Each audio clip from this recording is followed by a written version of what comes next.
Sebagai seorang mantan pendeta dengan nama asli Christopher Kainama, ia akrab dengan Alkitab dalam berbagai bahasa, mulai dari terjemah bahasa Indonesia, bahasa Inggris, bahasa Yunani, hingga dalam bahasa aslinya, yaitu bahasa Ibrani.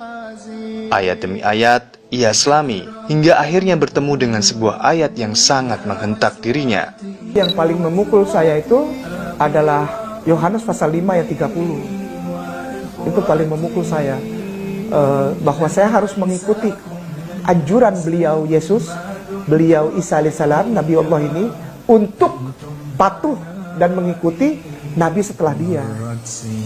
Setelah saya baca ini Yohanes pasal 5 ayat 30, itu saya tadinya saya masih, oh dia memberitakan bahwa akan ada Nabi gitu, tapi saya tidak puff gitu untuk ke situ gitu ya, untuk ikutin, enggak, aku tetap sama dia aja gitu.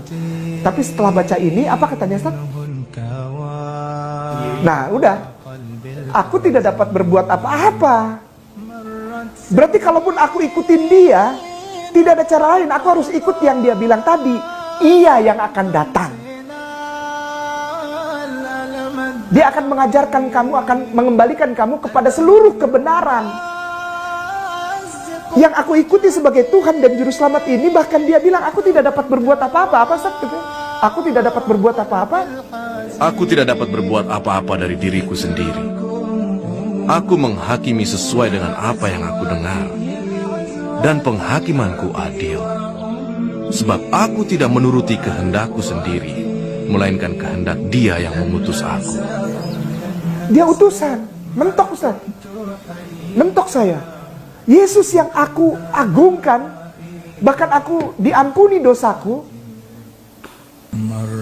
ternyata dia tidak bisa berbuat apa-apa. Bukan saya yang bilang, beliau, dan aku masih cinta sama beliau. Dan semua orang muslim di seluruh jagat raya ini memuliakan Isa kok, cinta sama dia.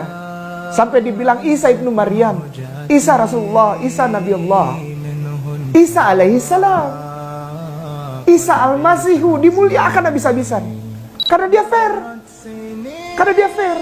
Dia bilang, aku tidak bisa berbuat apa-apa dari diriku sendiri. Terus kamu mau apa dari aku?